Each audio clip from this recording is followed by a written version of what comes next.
আরে আসুন আসুন আসুন আসুন আসুন। আপনারা তো দেরি করলেন, আমি তো টেনশনই করছিলাম।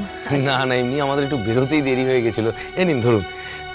আসলে সবাইকে নিয়ে বেরোনো তো, তারপর শেষ বেলা আমার বোনটা আবার বায়না জুড়লো যে ও আসবে, তো ওর একটু রেডি হতে একটু টাইম লাগে, সেই আর কি। আলাপ করিয়ে দিই, আমাদের বাড়ির জামাই অমর্ত্য। আরে আপনারা দাঁড়িয়ে আছেন কেন? আসুন, বসুন বসুন বসুন। মাসিমা মেশমশাই এসেছেন, আমি যে কি খুশি হয়েছি। বসুন।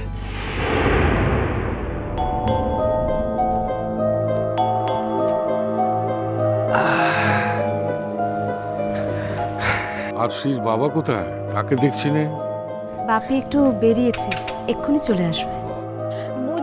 বুঝেছি, খুব ভালো করে বুঝতে পেরেছি। কুটুমরা ঘরে আছে না, সেই জন্য ওর বাপ গেছে দোকানে ভালো ভালো খাবার কিনতে, তাই না লো? আমি এবারে তোমাকে এখানে ফেলে রেখে ঠিক চলে যাবো, তখন বুঝবো মজা। ঠিক আছে, সরল মনে বলে ফেলেছে আঙ্কেল, তুমি বকো না রাঙাপিসিকে। রাঙাপিসি তো ঠিকই বলেছে, বাবা সত্যি দোকানে গেছে। দেখলে তো মা, আমার কথাখানা কেমন মিলে গেল। তবে একটা কথা কিন্তু একদম ঠিক দিদি, আপনার মেয়ে যখন শাড়ি পরে না, ওর দিক থেকে একদম চোখ ফেরানো যায় না। Aunty please. কি লজ্জা পাওয়ার কি আছে? লজ্জা পাওয়া তো কিচ্ছু নেই মামুনি। আর তাছাড়া যেটা সত্যি সেটা সত্যি। তার মানে তো এই না যে বিয়ের পর আমি আমার ছেলের বউকে শুধুমাত্র বাড়িতে শাড়িই পরতে বলবো। ওর যা ইচ্ছে ও তাই পরবে, কারণ আমি জানি যে ও এমন কিছু পরবে না যাতে বসু মল্লিক বাড়ির মর্যাদাহানি হয়।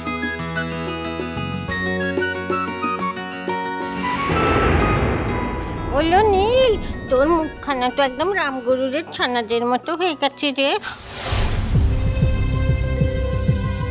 বাবা বাবা, একখানা কবিতা তুমি আমাকে শিখিয়েছিলে না, রামগরুরের ছানা হাঁটতে তাদের মানা, হাসির কথা বললে বলে হাসবো না না না।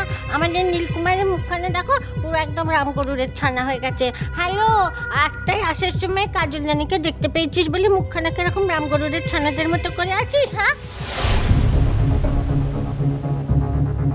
আরে বারে, বড্ড কথা কইছে। চুকারে দেখিনি, চুকারের মুখে আঙুলাম। নিজেরা কলর কলর করে কথা কইছি, তার বেলা কিছু নয় কো। হ্যাঁ, আর আমি কথা কইলেই দোষ। আর কেন কথা বলবো নি? কেন কথা বলবো নি বলো দেখিনি? হ্যাঁ, আমি কি মিথ্যে কথা কইছি নাকি? আমি তো মিথ্যে কথা কইনি কো। বের পাকা কথা কইতে এসে কেউ যদি এরকম শুকনো আংশির মতো মুখ করে থাকে, তাহলে বলবো নি, তাও আবার নাকি ভাগ করে বেছা। বাড়ি আমরা এখন এদের বাড়ি এসছি, এদের কথা শুনবো বলে। বোন, তোমার কথা না হয় বাড়ি গিয়ে শুনবো কি? না বাবা, আমি কারোর সঙ্গে কোনো কথা কইছি না, কাই চুপ মুখে আঙুল। হ্যাঁ, খালি নীলকুমারকে একটা কথা কইব।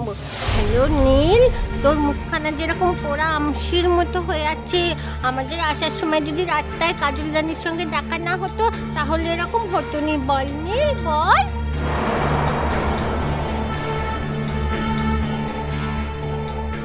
পারি, একটু চুপ করে থাকতে পারো না নাকি?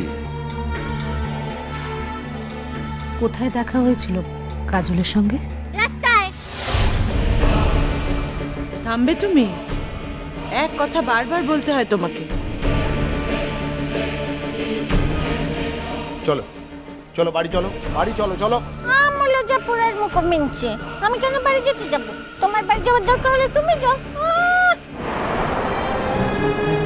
আমি হলাম গিয়ে ছেলের পিসি, আমার ভাইপোর বিয়ে হচ্ছে, তাও আবার যে সে বিয়ে নয়, 2 নম্বর বিয়ে। হ্যাঁ, সেই বিয়েতে পাকা কথায় আমি থাকবো নি, তাই কখনো হয়? আমাকে খালি চলো চলো চলো চলো করে খাটা।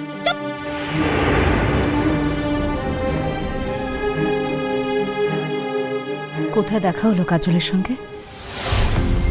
আর বলো না, এখানেই আসবো। ওই মাঝ রাস্তায় গাড়িটা থামিয়ে একটু মিষ্টি কিনতে নেমেছি, দেখি সেখানেও তিনি।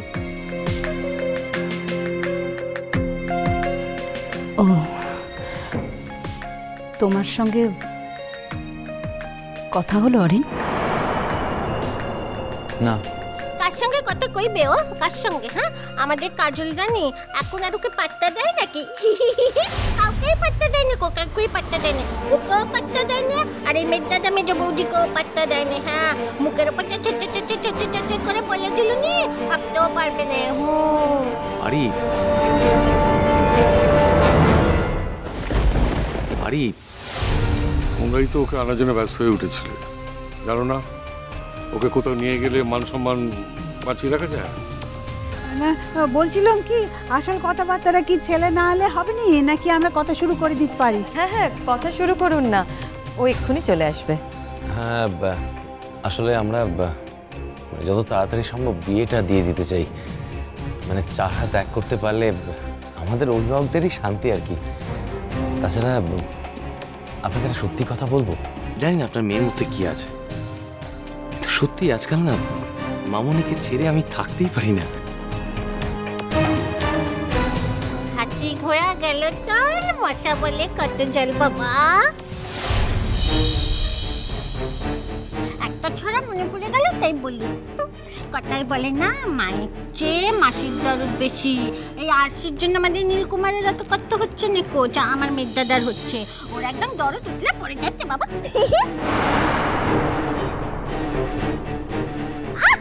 চিন্তা কেন করছো পুরান মুখ মিনচা?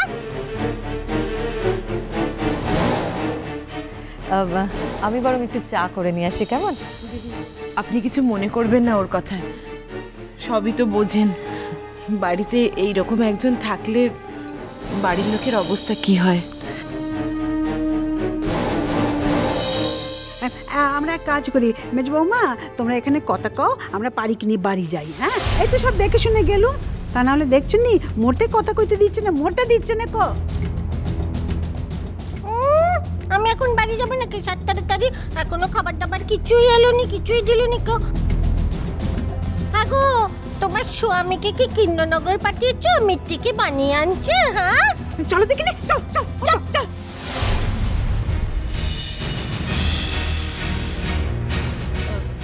সত্যি তো কেন যে এত দেরি করছে আমি সেটাই বুঝতে পারছি। প্লিজ ওর কথা দয়া করে ধরবেন না, আমরা তো ওকে ধর্তব্যের মধ্যেই রাখি না। যে কথা বলছিলাম আর কি, যে মানে জানুয়ারিতে যদি জানুয়ারিতে বিয়ের দিন ঠিক হয় তাহলে কি আপনাদের খুব অসুবিধা হবে?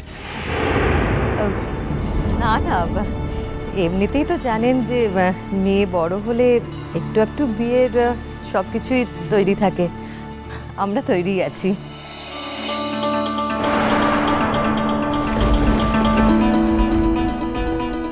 ব্যাস, তাহলে তো আর কোনো কথাই নেই। তাহলে আমরা এই জানুয়ারিতেই, মানে মাঘ মাসে একটা ভালো দিন দেখে, কি মা? দেখো দেখো, যা ভালো বোঝো তোমরা। নীলকে জিজ্ঞেস করো, ওর তো অফিসের ছুটি ছাটার ব্যাপার আছে। কি নীল, জানুয়ারিতে দিন 7 অফিসের ছুটি নিতে খুব একটা অসুবিধা হবে? এই জানুয়ারিতেই তো 1 বছর পূর্ণ হবে কাজলের সঙ্গে আমার বিয়ের, আর সেই জানুয়ারিতেই আর একটা নতুন অধ্যায় শুরু হবে আমার জীবনের।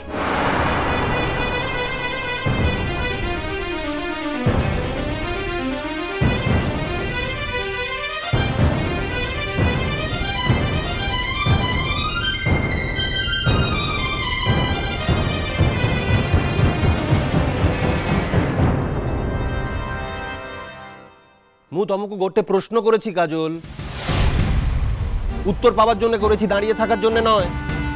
পুরো অবাধ্য ঝিও তো তুমি। বাবু ইত্তে বার জিজ্ঞেস করছে, উত্তর দিচ্ছ না কাই কি? কি উত্তর দেব দিদা? তুমি তো সবু শুনেছ। ওর স্বামীর যে বাহাঘর ঠিক হয়েছে এটা তো শুনেছ। বিয়ে হচ্ছে মানে?